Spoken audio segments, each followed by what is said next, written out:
It's got a language all its own. This is a bunch of hungry hounds right here, buddy, nipping at your heels. A sound all its own. A feel all its own. Inside, 3 wide, 3 wide. And a danger all its own. Outside. Got hit hard. Still getting hit hard. NASCAR is so uniquely American, calling it redneck is actually a compliment. It remains the nation's #1 spectator sport, and for 5 of the last 6 years, it's been dominated by number 48. The 48 is all long gone. Jimmie Johnson. Jimmie Johnson has won the Daytona 500. I love being in traffic. I love watching a driver and understanding where they're weak. Watch out, down low. Way down comes Johnson. And trying to find a way by. He got up front last weekend and stayed there. Jimmie Johnson and the Lowe Chevrolet are going to victory lane and $1 million. Earning a pretty hefty paycheck and a shower of confetti and champagne. I always like to keep the champagne bottles from Victory Lane. I don't like champagne, but you don't like champagne, seriously? Well, the cheap champagne in Victory Lane's amazing.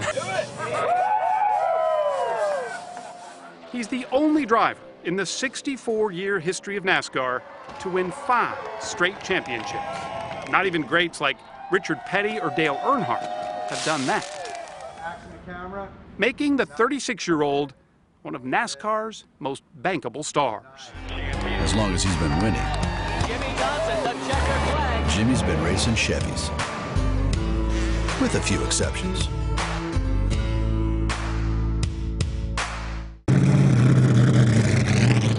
I've never wanted to be a celebrity. I've wanted to be a racer. You know, my deal is racing cars, and that's what makes me happy, what I am passionate about, where my pride comes from. There's a lot to be proud of. So much, he had to rent a warehouse near his home in Charlotte, North Carolina, just to store it all. The best man cave ever. It's turned out well.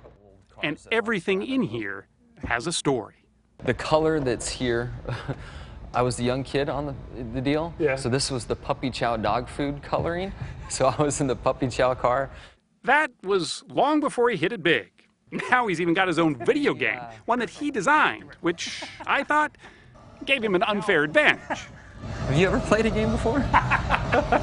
Jimmie Johnson from California wins at Indianapolis, and the caution is out. As much as he jokes about his success, it's serious stuff. Forbes magazine just dubbed him the country's most influential athlete for the 2nd year in a row. Not bad for a middle-class kid from Southern California, whose parents were also drivers. Dad drove a truck, his mom a school bus. Born in 1975 in El Cajon, outside San Diego, as long as Jimmie can remember, racing was on his mind. My parents tell me that I was relentless. I want to race. I want a motorcycle. I want to race. I wanted this. I wanted that. It seems like that anything with a motor you were attracted to from a kid. Totally. I mean, our house wasn't all that nice, but we had cool toys. His first cool toy was a dirt bike. This very one, in fact. I remember being a little small for the bike at the time, and really small for this? Yeah, I mean, I was 4, barely riding a bicycle, and here I am on a motorcycle. So he started racing at only 5. His parents made him do chores around the house to pay for his entry fees. For the next 20 years, from dirt bikes to off-road trucks to the asphalt, Johnson found something to race. Did it come naturally to you, racing? I mean, did you just have a knack for it? I wanted it. I wanted to be good at it. But I wasn't the guy setting the world on fire. He moved east to NASCAR country, Charlotte, North Carolina, before he even had a car to drive, and started hanging out where the crews ate lunch. Find a seat, meet guys, talk to guys, pass out business cards, try to go to shops and meet management, sponsor hunters, agents, team owners, you name it. Just trying to sell yourself? Just trying to sell. It wasn't that I was sitting at home with a big dream of being a racer, I was out there trying to be a racer. In fact, it wasn't until 2000, his first year in NASCAR, that fans took notice. And that wasn't for a win, it was for a wreck. He was coming off turn 1 at Watkins Glen in New York at 160 miles an hour when he lost his brakes. As I came across the racetrack and I was airborne, off the wall that I could see was white. I assumed that it was concrete. And the angle and the speed that I had at the wall, I knew then and there that I wasn't going to survive it.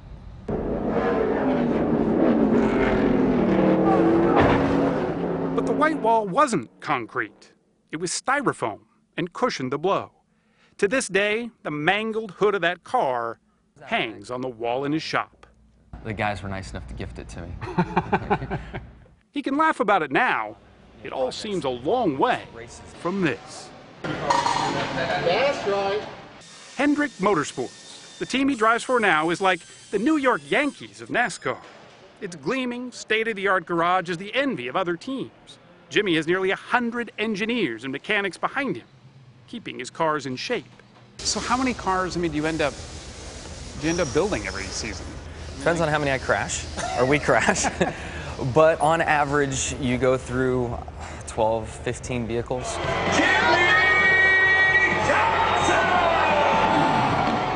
His celebrity on the track comes with responsibilities off it. His Jimmie Johnson Foundation helps share his good fortune, giving millions to kids in need with a focus on better education. Hey, buddy. How are you? He works with a number of charities, including the Make-A-Wish Foundation. All 8-year-old Michael Martin wished for was to meet and take a ride with his heroes. All right, let's do this. In a sport that has its roots in bootleggers outrunning the law, Jimmie Johnson seems like one of the good guys. It's a great city. We really, really enjoy it. You like it? Love it. Yeah?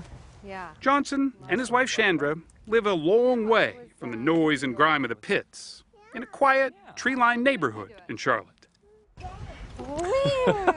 Gotcha. Where they're raising their young daughter, Genevieve.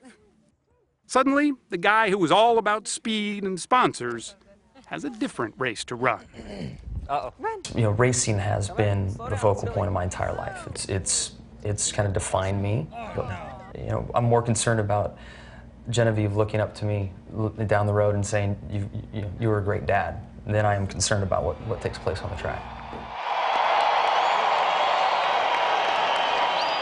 Their kisses before their races these days are different.